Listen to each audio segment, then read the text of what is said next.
Hey buddy, it's Crazy Good Titan 4 and welcome back to some more Super Smash Bros. For the 3DS. In the last episodes, we went through, hey, let's play menu 2, let's get it, about damn time. In the last episode, we went through classic mode as one of my personal favorite characters, Marth. Had a lot of fun. We actually went on Intensity 8.0. If you missed that episode, what are you doing? Go back and watch it, you're missing out on a good episode. But in this time, you know, we will continue classic by going through the next character.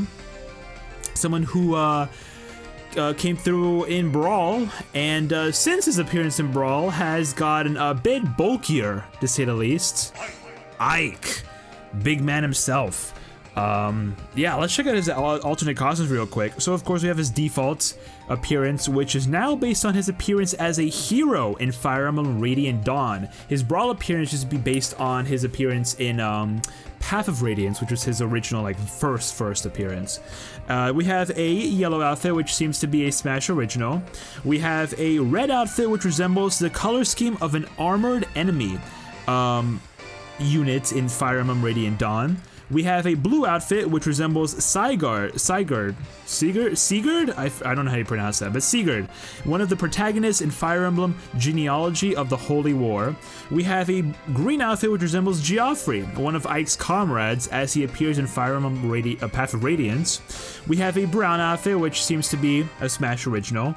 We have a black outfit, which is based on the Black Knight, Ike's rival, as he appears in Radiant Dawn. And finally, a white outfit, which is based on Chrom, one of the protagonists in Fire Emblem Awakening. So yeah, that's that. Let's go ahead with his standard and start it up. So we're gonna be, going back. We're gonna be changing it to 7.5 again. We wanted to just do something a little bit different with Marth, but for now we're gonna be going back to 7.5. But yeah, Ike. I mean, he's like, he's been here for a while. I do enjoy Ike quite a lot. My boy Jeff used to main Ike. That was like his main for in Brawl and for like a majority of Smash 4. Kind of dropped the character a little bit, which is it's a shame. But he's changed, I guess, since then. But he's still like, he still enjoys playing Ike. And I still like playing Ike as well. Brawl Ike was a lot of fun. I've actually grown to like Brawl Ike a lot in recent years. But I really do enjoy Smash 4 Ike a lot. One of the biggest things about him, obviously, is the fact that he just got a lot bulkier. Because it's based on his appearance in the second Fire Emblem game that he is in, Radiant Dawn. And that game is a continuation. It's set in, in a future time compared to Path of Radiance, which was his original appearance in the Fire Emblem series. So yeah, Ike's design changed, and like overall, he's gotten a lot faster than he used to be. He has definitely gotten a lot faster, which is nice. One of the biggest drawbacks I feel with Brawl Ike is the fact that he's just so slow. Very slow, but the increase in his speed and even with some of his attacks here in this game, it just makes him a lot better, personally. So yeah, but since we're here with Ike, let's go ahead and check out his special moves real quick. So we have his neutral special, which is called Eruption, where he holds his sword Ragnell, that is actually the name of it, over his head and charges it up with some freaking Tangle, you slime ball. Of course, he has freaking bananas everywhere. He charges up, and after a bit, bam, lets it go, and has a fiery finish. So you can charge it for quite a while, actually. The more you charge it, obviously, the more damage knockback it's going to end up, showing, I guess. I don't know what I was trying to say there. But yeah, it's going to be doing a lot more damage knockback. It's a very good move, very strong move to hit with. This is very difficult to, because, it's a slow move. So yeah, just be careful with that move. But one of the things about it is that if you do end up fully charging the move, Ike will sustain a bit of damage from the move itself. It actually does like 10% damage to Ike himself if you were to fully charge it. So it's got a little bit of recoil damage, but it's not bad at all. It's not gonna do you too. It's not gonna kill you, It just does a little bit of recoil damage if you were to fully charge it up. But yeah, even when the move is not fully charged, it still does a lot of damage knockback. So it's like still a very, very good move to go for. And yeah, also a fun fact about it is that if you were to use the move in air on an opponent and hit with the tip of the sword, it will spike the opponent. So yeah, that's a fun thing you can do. I've never really been able to pull it off, but it is something you can indeed do if you are curious. So yeah, anyone who wants to play Ike out there, try it and let me know how it goes. But yeah, so also yeah, one big difference with Eruption compared to Brawl is that now he emits blue flames from his sword from the Eruption move instead of orangish flames like they were back in Brawl. So a little minor difference. Nothing too crazy though. Just a nice little aesthetic change. Okay, Ness, piss off. Don't be spam Pinky Fire. This is not online. Ooh, are you kidding me? Really? Now you want to freaking get destroyed? Stupid freaking stage. I don't know why you get sent that way, but I'm not complaining. Let's check out Ike's side special real quick. This one is called Quick Draw, where he starts charging his sword, and he gets fully charged. Once he is fully charged, he won't be able to, you know, move until you, of course, release the button. Ugh! Let's get this! Final smash time! Man, this move is so freaking good. Okay, we're talking about Quick Draw though, his side special. So yeah, he charges his sword up a little bit, and then if you were to release it, then he just dashes forward. Once he makes contact with an enemy though, he will perform a lunging outward slash on the enemy, which does pretty damn good knockback and damage. It's a very, very strong move, I feel. Very, very strong. And it can be held for as long as you want. Just let it go at some point.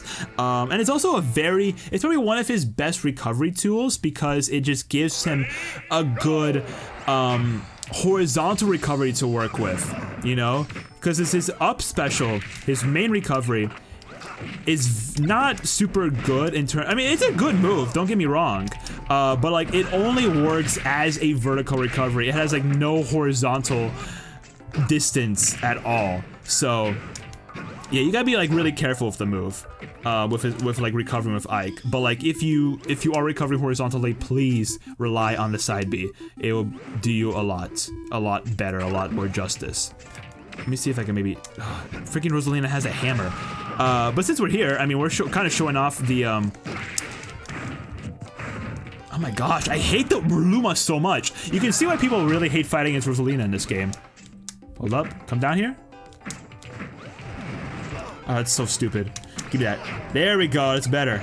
That's what I'm talking about. Oh, we got Midnut too, that's beautiful. Bam! Yeah, we have his up special, which is called Ether, where he throws his sword up in the air, catches it, and then does a somersault and swings back down. A very good recovery in terms of like vertical distance in a vertical fashion. It is very, very solid. Very, very solid, goes very high. I'm pretty sure when he initiates the move, he actually does have super armor on the move. So that's really helpful. Bam! I had to. We both went in the background, it's funny as heck. But yeah, so his Ether move, I showed it off. A respectable amount of vertical distance, but also covers like no horizontal distance. So there's that. Grants super armor, and yeah, that's like about it with it. You know, it is primarily used for recovery as well, but like it can also be pretty good as like a damage racking option if all of the hitboxes connect. So. Yeah, and if he also hits with like the downward descending hitbox of the up B, he will actually spike opponents because it brings them down. Let me see if I can show it off. Yeah, see how it brings them down? He can spike with that. So yeah, he's got some spiking options in his arsenal, which is pretty cool. And then finally, we already know where this is going. We have the down special, which is just a counter. Here it is. Let me see if I can show it off. There it is. He's like, hey! I don't know what he exactly says, but yeah. He does a counter. It's a bit of a slower counter than like Marth's, for example, but I'm pretty sure it also does more damage and knockback compared to Marth's. Hold up, I'm actually kind of curious now. I need to see how this works. Also, let me show off his side B real quick. There's a side B. If we hit an opponent, then yeah, does that slash and like really hits them hard. Okay, never mind. So it does the amount of, same amount of damage. Well, no. So it still has the 1.2 times multiplier as like Marth's counter does, also Ether Wave, there we go. But the minimum amount of damage it does is slightly higher. Marth's had a minimum amount of damage with his counter at 8%, while Ike's is at 10%. So a slight increase. Nothing too crazy, but it's a slight increase. So it's a little bit better. Yeah. And it does have a high duration of frames, so it does make it the second longest lasting counter attack in the game, being surpassed only by Double Team, which is Greninja's counter, and Vision, which is Shulk's counter. It also has the lowest amount of ending lag out of every counter attack, so damn, Ike's counter got, I think, better in this game than it did back in Brawl. Because back in Brawl, it was slow. You had to like initiate the move and then wait like a second before the counter would even like work. So yeah, you had to like really read your opponent, initiate the counter, and then have them hit you a little bit afterwards, and then that's when it actually, like, you know, properly worked. So, and then due to it coming out on frame 9, however, it does have the second highest amount of startup lag out of every counter attack, only being surpassed by Toad and Palutena's counter. So, yeah, some little statistics with his move, his counter, but still, it's a counter. It's really good. Yeah, Ike is just really freaking fun. And then, of course, we'll go over his final smash in a bit. We saw it in that one match. Freaking great Ether. That move is just so freaking fun to like pull off and see in action. It's so good. There we go. Boom. Yeah, they really buffed this counter a lot in this game. It's so much better than what it was back in Brawl. It was very, very slow. I forget if it's like weaker to any degree, but I know it's definitely faster. That's what I will say. It's definitely faster. Also, freaking Ike's like heavy ass attacks help a lot. Bam, bam. Let's do this again. Look at that. And yeah, I thought I was gonna kill. Oh, careful. Oh yeah, we had that up air. I love his old up air. His new up air in Ultimate's cool. Where just like an overhead slash, but it's like upwards. This one I like a lot because it like stays out longer and it's like that sword swing. It's just really freaking cool. Okay then, don't show off. Hold on, let me see if I can get the spike off. Ah, nope. I really want to try and spike this guy. One of the things I really liked with Brawl-like is the fact that he could actually spike with his down tilt. It's really hard to freaking do, especially against other Ikes. Damn it. Come on. It's so hard to freaking pull off. It really is. Okay, fine. We'll kill him with that. That's such a shame. Yeah, but I don't believe he's able to spike with his down tilt anymore. Maybe I'm wrong about that. Let me know. But like, I don't think it is possible. I think they removed that. That was only like a Brawl-like kind of thing, which I like a lot. It was such a fun thing, especially when you pulled it off. It was so good. And it hits so hard too. Let's finish off with Eruption. Why not? Bam! Damn, that is a good hit. That is a really freaking good hit. And there we have it. There's Ike. There's his classic mode run through. That was a lot of fun. Ike is just generally such a fun freaking character to play as. He really, really is. Like, really any game you play as Ike in, it's like, you're gonna have fun. You're gonna have fun with Ike no matter what. He may not be like one of the best characters in really any appearance in Smash, but like, still very, very fun. And like, if you know how to use him, he's gonna do heavy damage. It's kind of like Ganondorf, but just like a little faster. So yeah, there we have it.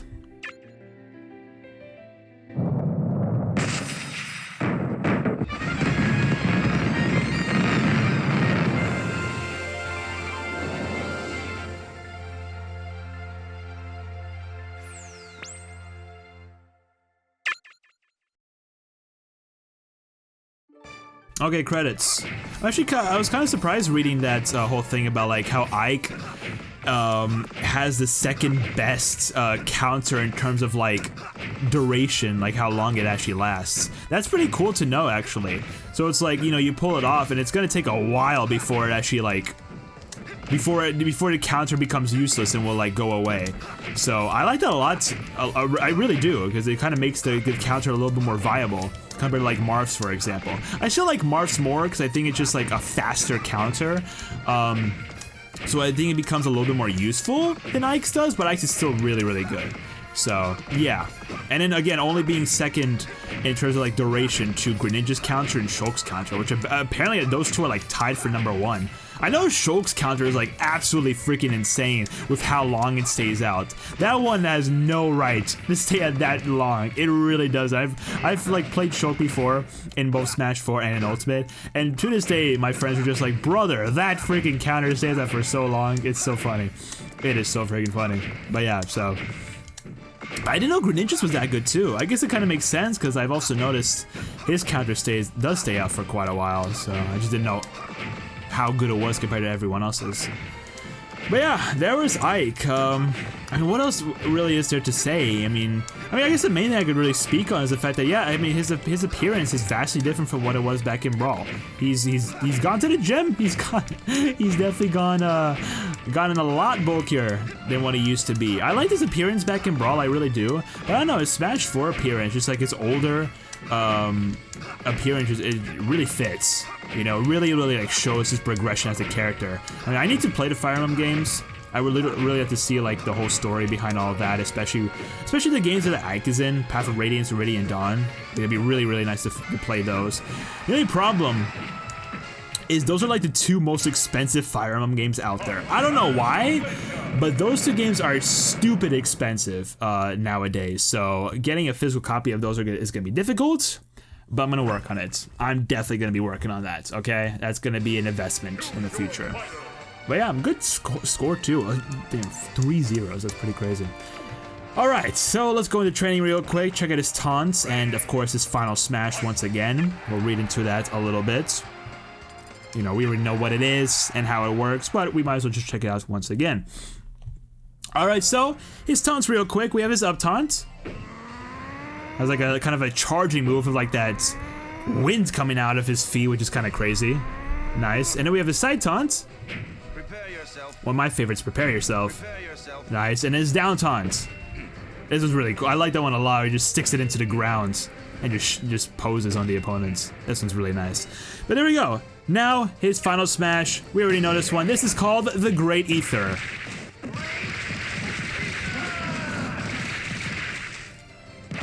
Boom! That's heavy damage. 60% just like Marth if you were to hit it with all opponents. And yeah, so Ike just slashes at his opponent and it does one final like downward strike and sends him into the ground, and it's really freaking cool. Really freaking cool. He's also able to I think if I'm not mistaken, yeah, he's able to hit more than get more than one person stuck into his final smash. Let me just try and just show it off real quick. So if you hit more than one character, yeah, they will both, every single one who gets hit by that initial swing of the counter will get hit and stuck in the whole like animation and whole counter thing. One thing that's pretty cool, let me just try and show it off again, is that, hold up.